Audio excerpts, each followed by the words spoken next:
सकाळी सकाळी सगळ्या कोंबड्या बाहेर आहेत. आपल्याला असं वाटतं की कोंबड्यांना थंडीसाठी कोंडावं लागेल, हीट द्यावी लागेल. अजून 7 पण नाही वाजलेत आणि सगळ्या शेट्या बाहेर आलेल्या आहेत. कोंबड्यांची बॉडी कशी प्रोसेस करते, उन्हाळ्यामध्ये जर का हीट वाढली ना तर पक्षी स्वतः त्यांच्या अंगावरचे पंख काढतात आणि हिवाळ्यामध्ये ऑलरेडी त्यांच्या बॉडीवरती जे पंख असतात ते वाढतात, म्हणजे पक्षी बल्की दिसतो. आता इथे पण पक्षी तुम्हाला एकदम असा बल्की दिसणार, कारण त्याच्या बॉडीवरचे जे पंख आहेत ते वाढलेत. आणि हिवाळ्यामध्ये पक्ष्यांना ती नॅचरल बॉडीने केलेली डिफेन्स मेकॅनिझम असतं त्यांचं, त्यामुळे त्यांना थंडीसाठी तुम्हाला एवढं जास्त काही प्रोव्हाइड करण्याची गरज पडत नाही. एक बेसिक स्ट्रक्चर जरी तुम्ही प्रोव्हाइड केलं किंवा बेसिक हीटसाठी जरी तुम्ही कर्टन्स वगैरे प्रोव्हाइड केले तरी सफिशियंट आहे. पण जर तुमच्या पक्षाला सवय नसेल तर ही ट्रायल करू नका. अगदी तुम्ही ब्रूडिंगपासून जर का तुमच्या पक्षाला तेवढं हेल्दी ठेवलं आहे तर मग 100% तुम्ही त्यांना असं मोकळं सोडू शकता. पण तुमचे पक्षी जर हेल्दी नसतील, तुमच्या पक्ष्यांना जर तुम्ही ब्रूडिंगपासून सवय ठेवलेली नाही आहे तर मग हे ट्राय करू नका.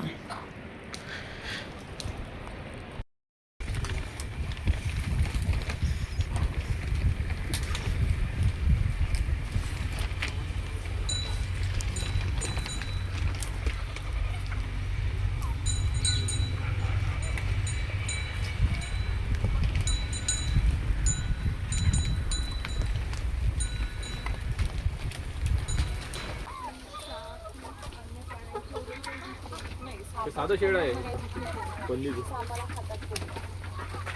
पन्नीचं नाही नाही पन्नीचं फ्रेम आहे. झाडं तर 1 एकरमध्ये प्रॉपर आहेत. इकडचा हा एरिया, पलीकडचं शेडचं आणि हे एवढं एक एक्स्ट्रा आहे.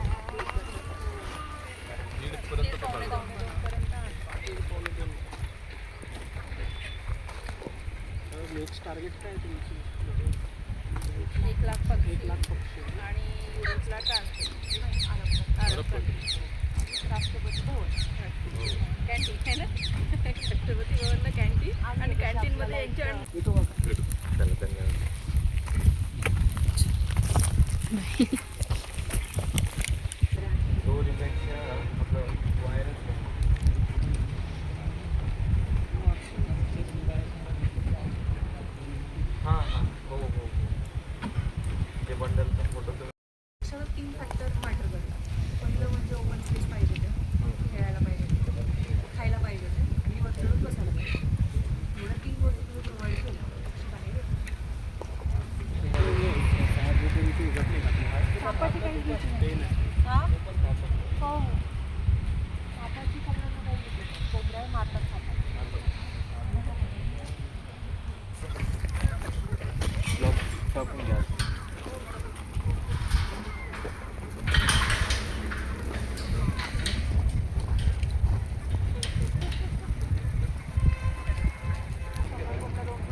नाही, बायोसिक्युरिटीमुळे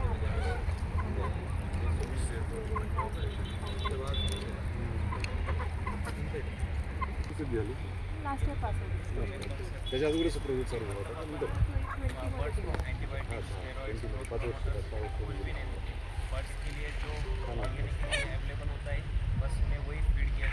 आम्ही बोलतो खाद्याबद्दल वगैरे चालू द्या तुमचं. सांभाळता आलं पाहिजे त्यांना, हा महत्त्वाचा प्रश्न आहे. मी तोच प्रॉब्लेम सुद्धा फेस करतो. ते केलं तर खरं, पण आता डिपेंडन्सी जी असते ना,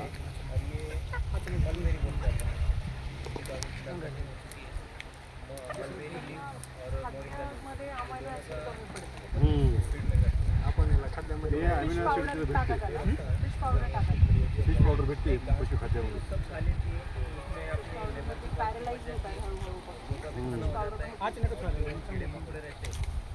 अन्नी पण सुरू केले. आम्ही शेजारीच गाव आले होतो.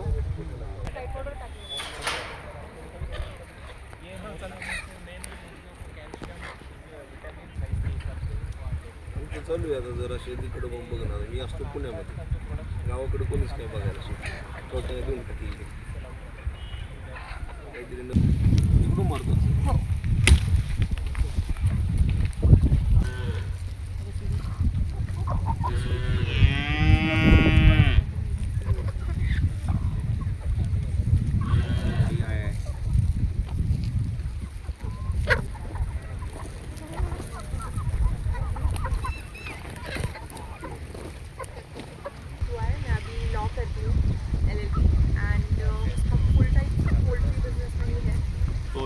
बाद एक एकदम फार्मिंग में आना वो थोड़ा बताइए। हमारा फैमिली बैकग्राउंड फार्मिंग का ही था एंड ये जो सेक्टर हमने चूज़ किया पोल्ट्री का वो इनिशियली लॉकडाउन में हमने स्टार्ट किया था। चलते हुए बस यहाँ से यहाँ तक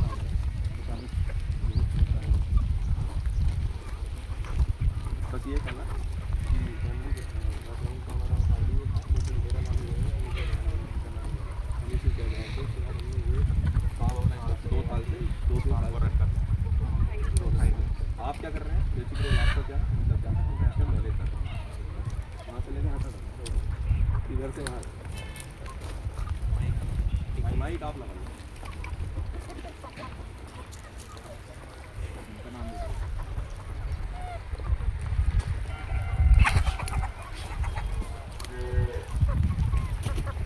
मैं रोहन मोरे और ये मेरी छोटी बहन अंकिता मोरे। हम दोनों ग्रेजुएट से मैंने मैकेनिकल इंजीनियरिंग की, जिसने BSc एग्री की और हम अभी पोल्ट्री का बिजनेस करते हैं और फार्मिंग भी करते हैं। मैं एक्चुअली टेक्निकल पार्ट देखता हूँ और ये लाइफ स्टॉक का। कितने एकड़ में आपके ये पूरी लैंड? ये पोल्ट्री का जो लैंड है ये 1.5 एकड़ में है और पूरी हमारी लैंड होल्डिंग 40 एकड़ की। तो डे बाय डे कुछ चीज़ें सीख भी रहे होंगे वो बताइए। डेली नया कुछ तो भी सीखते हैं, पोल्ट्री में भी नया सीखने को मिलता है और फार्मिंग में भी।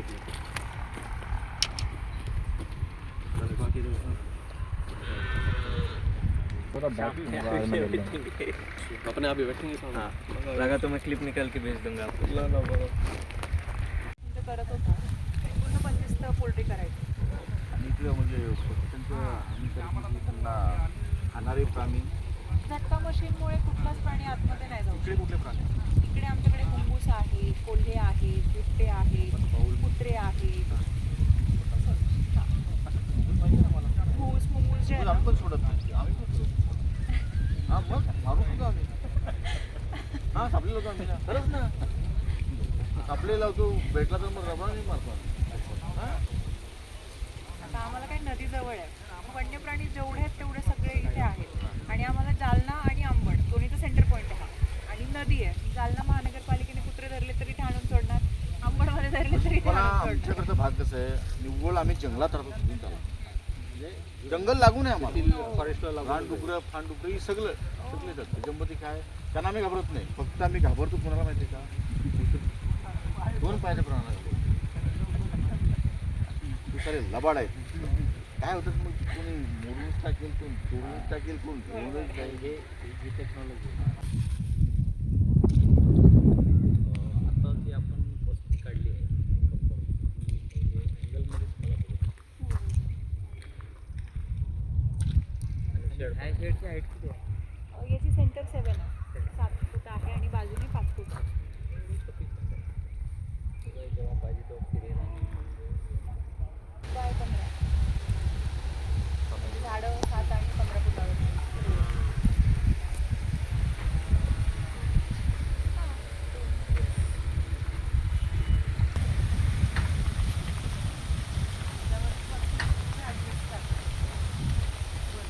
सोयाबीनच्या मधात कोळपं वगैरे मारायला आणि आपलं छोटं ट्रॅक्टर आहे, छोट्या ट्रॅक्टरला लोखंडी टाका तयार करून घेतली। एक 24 फीटची बूम पण केलेली स्प्रेइंगसाठी, पण घरीच बनवलं होतं ते सोयाबीनला स्प्रे करणं वगैरे त्याच्यासोबत कोळपं।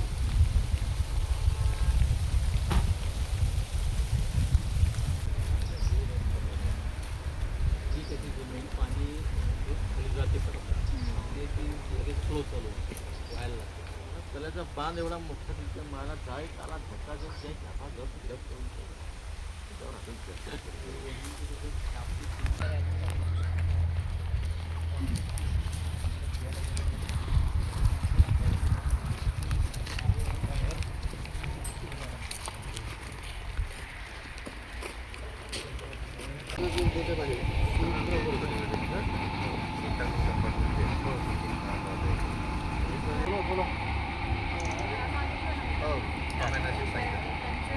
अमायनो ॲसिड कमी पडले फक्त पॅरलाइज होतं जास्त टाका गेली हां बोललो होता 9% टाकणार। जर तुम्ही स्वतः जर का 100 कोंबड्या आणल्या तर त्यातल्या 50 हायब्रिड आणा आणि 50 गावरान आणा। गावरान कोंबड्या उकडल्यावर होतात, हायब्रिड पक्षांचं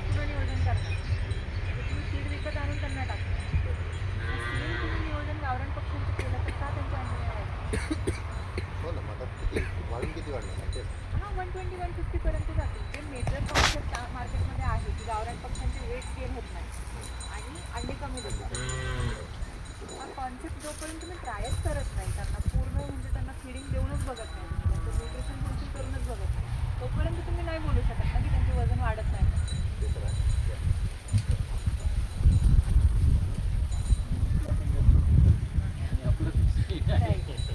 म्हणजे गावरान कोंबडी जर का न खाता राहू शकते तर ती उपाशी ठेवायची असं नाही ना.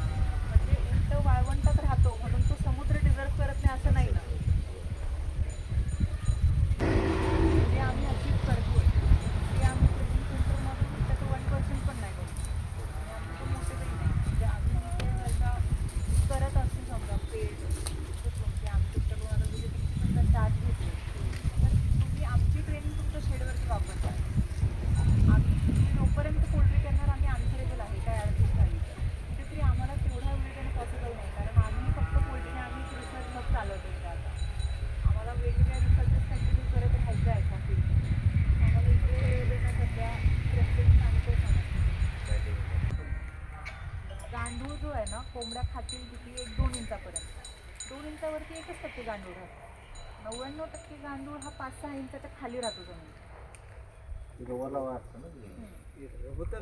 नाही तर ती जागा नाही. ऑलरेडी आपल्या महाराष्ट्रात स्थिती अशी आहे की जे फक्त टाकतो आपण सगळ्यात त्यामुळे तुमचा गांडूळ नाही संपलाय. बरोबर तुमच्या बांधावर पण नाही. बघा तुम्ही टेस्ट करून. रेसिडी फ्रीचाच कन्सेप्ट पाहिजे त्याच्यामुळे. आणि जे काय याचं रोजचं डेलीचं खत जे पडतंय त्याच्यामध्ये आम्ही जसं कॉन्ट्रॅक्ट केलं होतं इथं की त्याचं असं म्हणणं झालं तुम्ही आता कॉन्ट्रॅक्ट करत म्हणणार की 10 महिने तर त्याच्यानंतर 2 वर्षांनी मी काय करू का ते जर नाका कमी होऊ शकतो त्याचा कन्सेप्ट देतात. आता कोणाला नाही द्यायचं असेल काही रिझल्ट द्याच लागेल ना मग त्याच्यात विषय करतो. नाही आपण आता याच्यामध्ये काय आहे, आपल्याला फक्त खताची ॲसिडिटी वाढू शकते तेवढी एक गोष्ट होऊ शकते. तर कंटिन्यू 2 वर्ष आपण त्याच्यामध्ये कोंबड्या ठेवल्या लागतो. 1 वर्ष तो प्लॉट आपण आयसोलेट करतो. म्हणजे जर ते झालंच तर खत जास्त होईल. जमिनीतून काही निघणार असं नाही. आपल्याला प्रॉब्लेम हा आहे की खत काढायचं कसं. आणि कोंबडीचं खत देणं तर बंद नाही करणार आहे. आपल्याला प्रॉब्लेम हा आहे जो सगळ्या जगाला प्रॉब्लेम आहे की कसं त्याच्यात खत टाकायचं आहे. आपला प्रॉब्लेम उलटा आहे.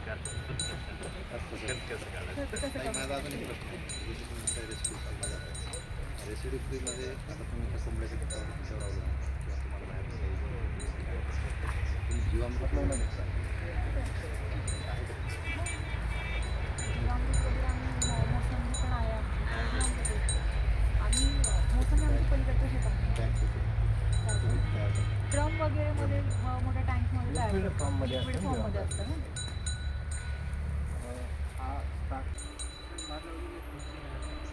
आता तुमचा दृष्टिकोन वेगळा आहे हेतू वेगळा आहे. आम्ही राष्ट्रपती आणि ते इकॉनॉमिकल बेसवरच होता. तुमचा तो रिसर्चचा इश्यू नाही, तुमचा फुलफिल झाला आणि तुम्ही त्या मार्गावर होते ना. आमचा तर इकॉनॉमी आर्थिक सुरक्षा लाभ यासाठी आम्ही यशस्वी होतो. नाही तर कसं आम्ही ट्रॅक झाला. जे लॅबमध्ये बसलेले रिसर्चर त्यांना एक प्रेशर असतं यार आपल्याला वरचे आपल्या अथॉरिटी अधिकार आहे त्यांना आपल्याला फाईल करतो. शेतकऱ्यांचा काय प्रॉब्लेम आहे ते बघत नाही. आम्ही जे रिसर्च करतो आम्ही स्वतः शेतकरी आहे, आम्हाला काय प्रॉब्लेम आले ते बघून आम्ही करतो. आम्ही 5 वर्षापासून बोलतो इकॉनॉमिकल लॉस कुठे होऊ शकतो ह्या गोष्टीला लक्षात घेऊन आम्ही हे मॉडेल डेव्हलप. आता हे मॉडेल असेल रेसिड्यू फ्री जे कॉन्सेप्ट आहे रेसिड्यू फ्री हा हेल्दी कॉन्सेप्ट तर आहे पण सायमल्टेनियसली त्याचं एवढं कॉस्ट इफेक्टिव्ह म्हणजे सगळ्यात कमी खर्चाचा कॉन्सेप्ट तर कुठला नाही. ते औषधी विकले गेले पाहिजे म्हणून मी फीडमध्ये ते टाकणार नाही. म्हणजे आला तुम्हाला फीडचा पण खर्च आणि सप्लिमेंटचा पण खर्च. आपल्या फीडमध्ये काय आहे सगळंच आहे. मला गेला ना बघा सप्लिमेंटचा खर्च गेला, कॉस्ट इफिशियन्सी वाढली, प्रोडक्शन पण वाढलं. आता मॉडेल तुम्ही दुसरे जे मॉडेल करता सिमेंटचा कोबा वगैरे मोठा त्याच्यामध्ये विष्ठा अब्झॉर्ब होत नाही सिमेंटमुळे. अमोनिया गॅस रिलीज होतो. अमोनिया गॅस रिलीज झाला की वास येणार. त्या शेडमध्ये वास येतो ते सगळे रोग येणार. एकदा रोग मागे लागले की तुम्हाला अँटीबायोटिक म्हणजे औषधी टाकावी लागणार.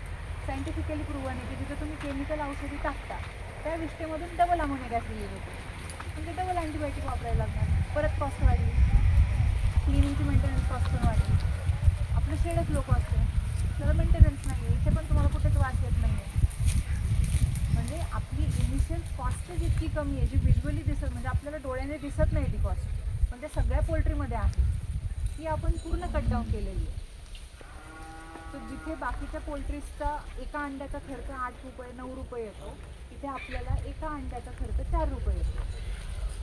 मग 8 रुपये 9 रुपये प्रोडक्शन कॉस्ट घेऊन 10 रुपयाला विकायला नाही परवडत. पण रेसिड्यू फ्री असल्यामुळे तुमचं 4 रुपयाला बनलेलं अंडं 15 रुपयाला आरामशीर जातं. का तर तुम्ही ते ऑर्गॅनिकली आणि रेसिड्यू फ्री बनवलेलं आहे. प्राईस पण मिळते. ते बंदिस्तमध्ये मिळणार नाही. बंदिस्तमध्ये तुम्ही स्वतः चिकन घ्यायला गेले तुम्ही कच्चच करणार की काय, तुम्ही आर्टिफिशियली पाळलेलं आहे ना. तुम्हाला विचार येणार की हा नैसर्गिक जर पाळलेला असतं तर दिले असते पैसे, बरोबर. म्हणजे जर खर्च कमी आहे आणि तुम्ही खर्च कमी केला आणि म्हणून पैसे जास्त मिळतात. क्वेश्चन होता थोडा. आता तुम्ही मॅडम एका दृष्टिकोनातून म्हणता का इजिप्तला अंडे पाठवायचे आहे तुमच्या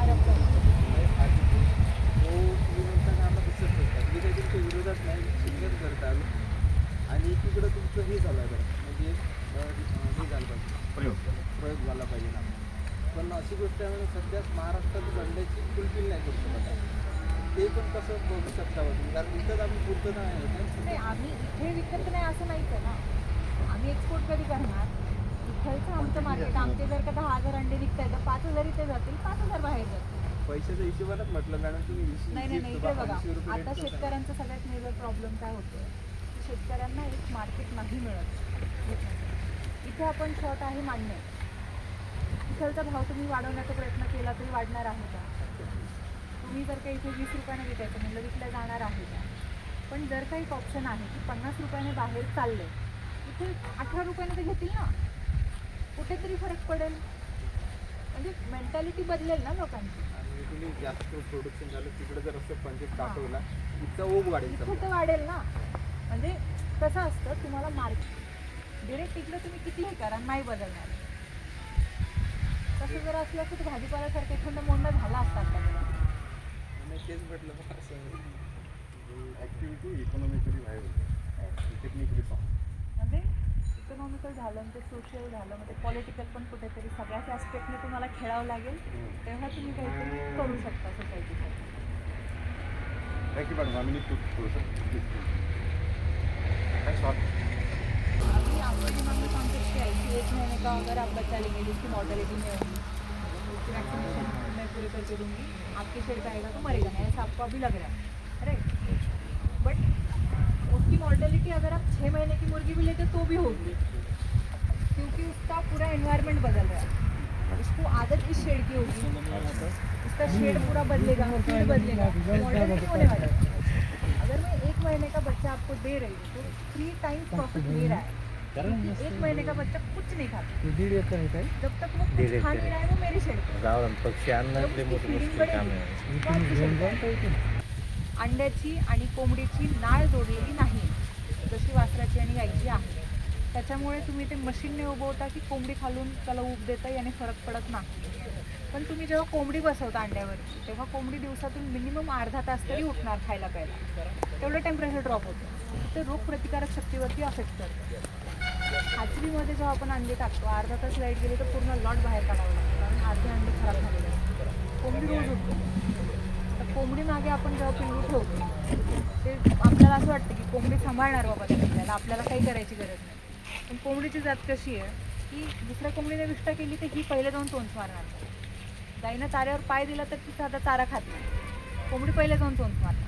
आता ज्या पिल्ल्याला आपण पूर्ण बंदिस्तमध्ये 1 महिना ठेवायचं म्हणतोय, का तर त्याचे अवयव डेव्हलप नाही आहे, त्याला पंख नाही आहे, तो स्वतःचं संरक्षणच करू शकत नाही, मग त्याची इम्युनिटीच काही नाही, तो पक्षी विष्ठेला जाऊन तोंड मारणार, तो ते खाणार, तो वीक होणार. आणि कुठले आता तुम्ही गावरान जेवढे पण घरगुती करतात, 200पेक्षा जास्त किंवा 300पेक्षा जास्त गावरान कोंबडे जातच नाही. 200पर्यंत जाणार, परत मर होणार, परत 1 वर्ष 200पर्यंत जाणार, परत मर होणार. तर ते फॅक्टर हे 300 पक्षी जेव्हा तुम्ही कमर्शियली पाळणार, 200च्या पुढे संख्या गेली, बाहेरचं इन्फेक्शन खूप क्वचित येतं. शेडच्या आतमधले इन्फेक्शन म्हणजे इंटरनल इन्फेक्शन जे असतं ते जास्त पसरतं. तुम्हाला वॅक्सिनेशन नसल्यामुळे काळजी खूप जास्त घ्यावी लागते. आणि जागा बदलल्यामुळे मॉर्टिलिटी बघा, पिल्लू एका दिवसाचं असलं तरी त्याची मरण्याची क्षमता तितकीच आहे. कोंबडी 6 महिन्याची असली तरी त्याची मरण्याची क्षमता तितकीच आहे. कारण कोंबडी स्ट्रेसमध्ये इझिली जाते. पण 6 महिन्याची कोंबडी तुम्ही तुमच्या शेडवरती आल्यानंतर जर ती नेली तर तुमचं नुकसान तेवढं होतं. म्हणजे तुम्ही अंडे घ्या, ते उबवून घ्या. तुम्ही 300 कोंबड्या जर घेऊ शकताय तर तुम्ही अंड्यातून जवळपास 500-1000 रुपये काढू शकता. म्हणजे त्या इकॉनॉमिक्सने जर बघायला बजेट आहे हां, 10 ग्रुप करून आम्ही क्वांटिटी करूनच आहे सर्व. तर तुम्ही शून्यापासूनच सुरुवात करा, कमीपासून. तुम्हाला जर खरोखर त्या बिझनेसमध्ये टिकून राहायचं आहे तर तुम्हाला वर्ष 2 वर्ष फक्त पैसा काढून तो बिझनेस सोडून द्यायचा असेल मग इन्स्टंट मनीच्या मागे लागतो. कमीपासून सुरुवात. नमस्कार. आज रविवार होता आणि दिवस चांगला गेला आहे.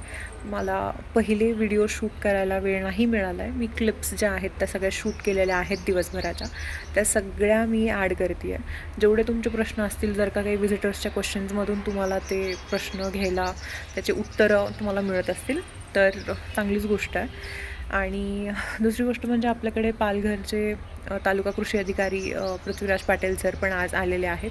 त्यांना आता पप्पा अटेंड करतात. माझं आणि त्यांचं चांगलं एक कॉन्व्हर्सेशन झालं आहे. पण मी विजिटर्सकडे होते त्यामुळे पप्पा आणि भैया त्यांना अटेंड करतात आता. आणि बऱ्याच लोकांशी संवाद झाला, छान कॉन्व्हर्सेशन झालं. पण माझा उद्या पेपर आहे LLBचा, त्यामुळे मी आता आतमध्ये चालले. आता 4:45 झालेत. सकाळपासून बाहेरच आहे. आता आतमध्ये जाऊन सगळ्यात पहिले काहीतरी खाते, भूक लागली आहे. मम्मी, रॅम्बो आणि हे कुठे आहे? आणि लंब्या घराचा लावून काय करते? हॉलचा उघडा आहे. हा, नाही बाहेर जाते ना ते, मधातला तरी लावून घे. एक्झाम आहे उद्या. एकदम शॉर्ट पिरियड ऑफ टाईम मिळालेला आहे एक्झामच्या प्रिपरेशनसाठी.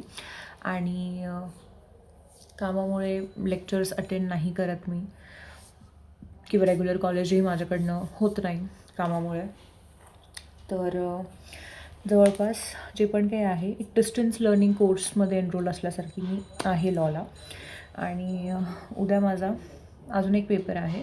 जे 2 एक्झामिनेशन झालेत. आता माझी स्ट्रॅटजी जी असते एक्झामिनेशनसाठी, so what I do is की जेवढे पण क्वेश्चन पेपर्स असतील, प्रायरचे जेवढेही क्वेश्चन पेपर्स अवेलेबल असतील ते सगळे क्वेश्चन पेपर्स घ्यायचे. त्या क्वेश्चन पेपर्समधले जे कॉमन क्वेश्चन्स असतात, लाईक शॉर्ट नोट्स झाल्या किंवा ज्या लेंदी आहेत. आता आमच्या सेमिस्टरच्या एक्झाम्सचं असं आहे की any 5 short notes and any 5 long question. So short notes for 5 marks आणि लॉंग क्वेश्चन्स फॉर 12 मार्क्स, असं एक फॉर्मॅट असतो. सो त्या फॉर्मॅटला व्हॉट आय डू इज की मी ते ब्रेकडाऊन करते. आता प्रिवियस इयरच्या क्वेश्चन पेपर्समध्ये 4 ते 5 तरी क्वेश्चन पेपर्स पूर्वीच्या वर्षाचे सेम सब्जेक्टचे घ्यायचे आणि प्रिवियस इयरच्या क्वेश्चन पेपर्समधून जेवढे कॉमन क्वेश्चन्स आहेत ते कट डाऊन करायचे. 3 टाईम्स जे आले तो हमखास क्वेश्चन येणार, जो 2 टाईम्स आला आहे तोही येणार, जो 1 टाईम रिपीटिंग आहे त्याला चान्सेस की तोही येणार. सो हे जे क्वेश्चन्स आहेत हे हमखास करायचे म्हणजे करायचे. तेवढे क्वेश्चन्स तुमचे कन्फर्म येणार आणि असे 5 to 6 तरी क्वेश्चन्स तुम्हाला मिळणार जर तुम्ही 5 ते 6 वर्षाचे प्रिव्हियस इयरचे क्वेश्चन पेपर्स घेतले आणि तेवढे जर तुम्ही स्टडी केले. आणि वरून एक्स्ट्रा जो 1 टाईम रिपीटिंगचा आहे तो तुम्हाला ऑप्शनलमध्ये येऊ शकतो.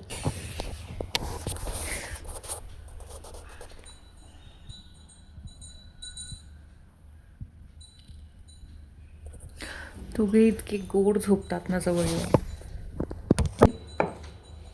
कंटिन्युअस जेव्हा आपण एज्युकेशनमध्ये असतो, कंटिन्युअसली जेव्हा आपण काही ना काही शिकत असतो किंवा आपल्या एक ब्रेनला चालना मिळत असते की कंटिन्युअसली काहीतरी करायचं आहे, इन्वॉल्व्ह राहायचं आहे एज्युकेशनमध्ये, आपलं डोकं ना रिकामे उद्योग नाही शोधत त्यावेळेस आपण constantly we are giving that command to our brain की no we have to do certain things, we have to be certain person.